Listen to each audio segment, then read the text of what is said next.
नाज़रीन, आज हम शवख्ता अग्रवाल के बारे में बात करेंगे। भारत के राज्य असम नगर ज़िला के बड़े शहर घोटकी से 4 दिसंबर 2017 को के.सी. दास कॉमर्स कॉलेज में शवख्ता अग्रवाल B.Com कर रही थी।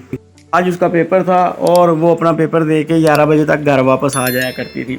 आज भी वो अपने घर से निकली। घर से 1 घंटा पहले वो निकलती है 10 बजे, क्योंकि कॉलेज जाते हुए उसे 1 घंटा लग जाता है।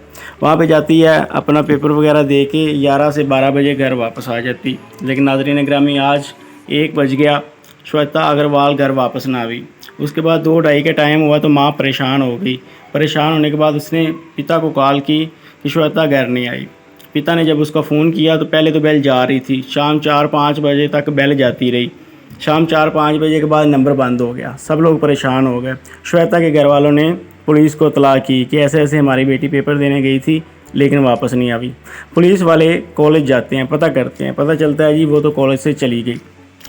नाज़रीन, इतनी देर में श्वेता अग्रवाल के बाप और उसके अंकल को एक फ़ोन आता है अनजान नंबर से। फ़ोन करने वाला कहता है कि देखें, आपकी बेटी जल के मर गई है, आप इस एड्रेस पे आ जाइएगा।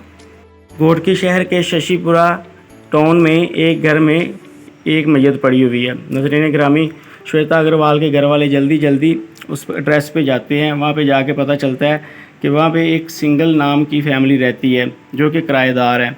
वो अंदर जाते हैं तो गोविंदा सिंगल लड़के का नाम होता है, जिसकी उम्र 23 साल होती है। वो बड़े गमगीर हालत में एक तरफ इशारा करता है वाशरूम की तरफ। श्वेता अग्रवाल के घर वाले जल्दी जल्दी भाग के देखते हैं तो श्वेता की आधी जली हुई लाश पड़ी होती है। सबने चीखना चिल्लाना शुरू कर दिया होता है। इतनी देर में वहाँ गली मोहल्ले से कोई बंदा पुलिस को कॉल कर देता है। पुलिस आ जाती है, आके एविडेंस इकट्ठे करती है। इकट्ठे करने के बाद लाश को पोस्टमार्टम के लिए भेज दिया जाता है। पुलिस वाले सबसे पहले गोविंद दास के घर वालों से पूछते हैं कि क्या हुआ था। घर में था गोविंद सिंगल, उसकी माँ और उसकी बहन। तीनों से पूछगछ होती है। तीनों कहते हैं गोविंद जो था वो असल में क्लास फेलो था श्वेता अग्रवाल का। वो बताता है कि मैं और श्वेता अग्रवाल पिछले 4 साल से इकट्ठे पढ़ रहे थे, तो जब भी मुझे कोई पेपर याद ना होता या कुछ मुझे याद ना होता तो मैं श्वेता को अक्सर अपने घर ले आया करता था और वो मुझे पढ़ा दिया करती थी। बस आज भी कुछ ऐसे ही था, मुझे पेपर याद नहीं हो रहा तो मैं श्वेता को अपने घर लेके आया। हम टेबल के ऊपर बैठे पढ़ाई कर रहे थे कि अचानक उसने बोला कि मुझे वॉशरूम में जाना है। वो वॉशरूम में गई और वहाँ पे जाके उसने अपने ऊपर पेट्रोल छिड़क के आग लगा ली। पुलिस वालों को उसकी बात कुछ हज़म नहीं होती, लेकिन वो पोस्टमार्टम की इंतज़ार के लिए चले जाते हैं। जाने के बाद पोस्टमार्टम रिपोर्ट आती है। और नाज़रीन ग्रामी, यहाँ पे मैं आप लोगों को बताता चलूँ, श्वेता अग्रवाल एक नहायत ही पढ़ी लिखी और सुलझी हुई बच्ची थी। नाज़रीन, उसने टॉप किया था, इस वजह से हर साल अखबार में उसकी तस्वीर आती थी और वहाँ के शहर के इलाके वाले जितने भी आदमी, मर्द औरत और बच्चे थे, सभी उसको बड़ी अच्छी तरह जानते थे और उसकी शक्ल भी पहचानते थे। बात निकलते निकलते बात निकल गई, गवर्नमेंट तक पहुँच गई, शहरियों के करीब पहुँच गई कि श्वेता अग्रवाल को आग लगा के जला दिया गया है या उसने खुदकशी कर ली आग लगा के। नाज़रीन ग्रामी, श्वेता अग्रवाल के कॉलेज जाया जाता है और जाके पूछ-गछ की जाती है उसके दोस्तों से, तो पता चलता है जो गोविंद सिंगल है वो दरअसल श्वेता अग्रवाल से मोहब्बत करता था और श्वेता अग्रवाल उससे मोहब्बत नहीं करती थी, वो उसे एक आम दोस्त ही समझती थी बाकी दोस्तों की तरह। तो पुलिस वाले वापस आते हैं, आके गोविंद दास जो होता है उसको पकड़ लेते हैं। गोविंद दास को पकड़ के थाने में ले जाते हैं और उससे पूछ-गछ करते हैं कि भाई बताओ, तुमने इसे कत्ल किया है, क्यों किया है। पहले तो वो मानता नहीं कि मैंने कत्ल नहीं किया, उसने खुद अपने आप को आग लगाई है।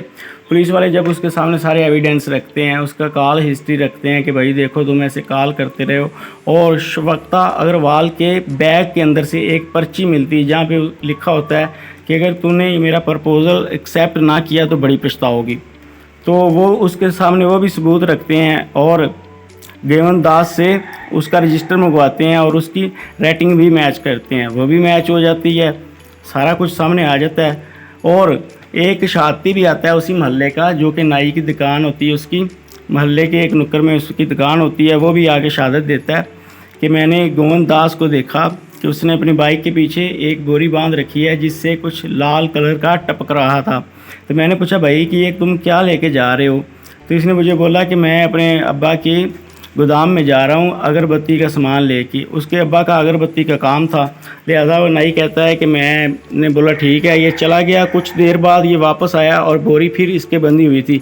इस दफ़ा मैं काफ़ी कंफ्यूज हो गया कि आखिर ये इसके बोरी बंदी क्यों हुई है। पहले तो ये फैक्ट्री देने जा रहा था लेकिन दे के नहीं आया, वापस आ गया। खैर मैंने पूछा तो वो कहता है कि ज़रूरत नहीं थी इसलिए मैं वापस घर ले आया। तो मैं चुप हो गया।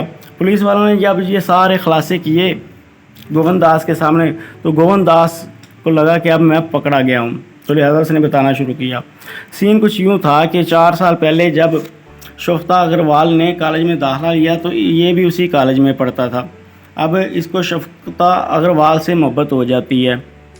वो शफ़्ता अग्रवाल को काफ़ी दफ़ा प्रपोज़ करता है लेकिन वो हर दफ़ा अपना दोस्त समझ के इग्नोर कर देती है और इनकार कर देती है, और साथ कहती है कि मैंने अभी तक पढ़ाई करनी है और मैंने अपना फ्यूचर बनाना है, मैं इन सब काम के चक्करों में नहीं पड़ना चाहती। लेकिन जो गोविंद दास था वो तो बस यही चाहता था कि मैं किसी न किसी तरीके शफ़्ता के करीब से करीब तर हो जाऊँ, तो लिहाजा वो पढ़ाई का बहाना लगा के डेली उसे अपने घर ले आया करता था। तो जब भी उसे ज़रूरत पड़नी वो ये सोचती कि मैं अपने दोस्त की मदद कर रही हूँ और वो उसके पास आ जाती, उसे पढ़ा दिया करती।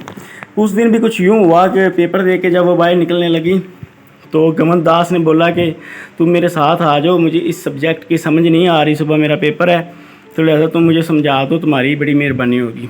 शफ़्ता भी कहती है कि चलें ठीक है। वो उसके साथ चली जाती है। वहाँ पे जाके आज फिर गोविंद दास ने सोचा क्यों ना इसे दोबारा प्रपोज़ किया जाए, शायद अब की बार ये मान जाए। नाज़रीन वो दोबारा प्रपोज़ करता है लेकिन आगे से फिर वही जवाब होता है कि देखें मैं तुम्हारे साथ मोहब्बत नहीं कर सकती। इस दफ़ा थोड़ा सा गुस्से के साथ जवाब होता है, तो जिससे गोविंद दास परेशान हो जाता है। परेशान होने की वजह से गुस्से से ज़ोर से धक्का मारता है शफ़्ता अग्रवाल को, जो दीवार में जाके उसका सर लगता है, और सर लगने की वजह से वो बेहोश हो जाती है। अब गोविंद दास समझता है कि शायद मर गई है। वो सोचता है कि मर तो गई है तो फिर इसे अच्छी तरह ही मार देते हैं, क्यों ना ये जब ऐसा ना हो कि पता चले तो ये कहीं पे ज़िंदा हो जाए, ये मेरे ख़िलाफ़ गवाही दे, या जो भी उसके दिल में डर आया ये तो अल्लाह बेहतर जानता है। वो अंदर जाता है, किचन से छुरा लेके आता है। छुरा लेके आने के बाद उसके ऊपर वार करता है। पोस्टमार्टम रिपोर्ट में भी यही आया कि लड़की की मौत तो आग में जलने की वजह से हुई, लेकिन उसके जिस्म के ऊपर 13 बार खंजर से वार किया गया, जो कि 4 बार सर के अंदर किया गया, बकाया छाती और सीना और पेट के पास किए गए। नाज़रीन पुलिस वाले जब सख्ती से पूछते हैं तो वो बताता है कि हाँ मैं चाकू चिकन से लेके आया किचन से, और ला के मैंने उसके सीने के ऊपर वार करने शुरू कर दिए। सीने के ऊपर वार करने के बाद मैंने उसके सर में भी वार किए। वार करने के बाद मैंने उसे बोरी में डाला, बोरी में डाल के बाहर फेंकने जा रहा था। मैंने सोचा किसी कूड़ा करकट के ढेर के ऊपर फेंक के आ जाऊँगा तो ऐसे ही लाश वहाँ पे गल सड़ जाएगी और मैं बच जाऊँगा। लेकिन जब मैं लेके गया तो मेरी माँ का पीछे से फ़ोन आया कि भाई वापस आ जाओ, इतने लोगों ने तुझे महल्ले से जाते हुए देखा है, कहीं पे तुम फेंक के आओ तो कोई चेक कर ले तो लोगों को पता चल जाए कि तुम लाश फेंक के आए हो, तो पुलिस तुम्हें पकड़ लेगी, तुम इसे घर ही वापस लेके आओ, हम इसका कुछ और हल निकालते हैं। तो इसलिए मैं बाइक से वापस लेके आया घर लाने के बाद हम लोगों ने उसके ऊपर पेट्रोल छिड़का बाइक से निकाल के और वॉशरूम में उसे आग लगा दी। लेकिन धुआं निकलना शुरू हो गया तो लोग इकट्ठे हो गए, लिहाजा हमें वो आग बुझानी पड़ी, क्योंकि लोग सारे इकट्ठे हो चुके थे और लोग कह रहे थे आग बुझाओ, जल्दी बुझाओ। मजबूरन हम लोगों को आग बुझानी पड़ी, इसलिए आधा वो जल गई और आधा ना जली। तो नाज़रीन ग्रामी जिस टाइम वो जल रही थी उस टाइम वो ज़िंदा थी, और जिस टाइम वो बेहोश हुई उस टाइम गोविंद दास अगर उसकी नब्ज़ चेक कर लेता या सांसें चेक कर लेता तो इतना बड़ा कांड ही ना होता। लेकिन पुलिस वालों ने उसकी माँ को भी गिरफ़्तार कर लिया और उसकी बहन को भी गिरफ़्तार कर लिया। सेशन कोर्ट में केस चला। केस में सेशन कोर्ट ने गोविंद दास को सज़ाए मौत दे दी और उसकी बहन और उसकी माँ को उम्र कैद की सज़ा दे दी। लेकिन गोविंद दास ने हाई कोर्ट में पिटीशन दायर कर दी। लगा कुछ यूँ कि शफ़्ता अग्रवाल को इंसाफ मिल गया है कि तीनों को सज़ा हो चुकी है, लेकिन गोविंद दास ने हाई कोर्ट में रिट दायर करी, जिसकी वजह से हाई कोर्ट ने गोविंद दास की फांसी तो बरकरार रखी, लेकिन उसकी माँ और उसकी बहन को बाइज़्ज़त रिहा कर दिया गया। नाज़रीन ग्रामी, और साथ ही हाई कोर्ट ने ये फ़ैसला सुनाया कि ये दोबारा इन दोनों औरतों का केस सेशन कोर्ट में चलेगा और सेशन कोर्ट इनका दोबारा जो फ़ैसला करेगा वही फ़ैसला माना जाएगा। अब گون داس تو سزائے موت میں اپنا انتظار کر رہا ہے پھانسی کا، لیکن اس کی بہن اور اس کی ماں کا ٹرائل دوبارہ سیشن کورٹ میں چل رہا ہے۔ آگے جو بھی ہوگا وہ پھر بعد میں ہی پتہ چلے گا۔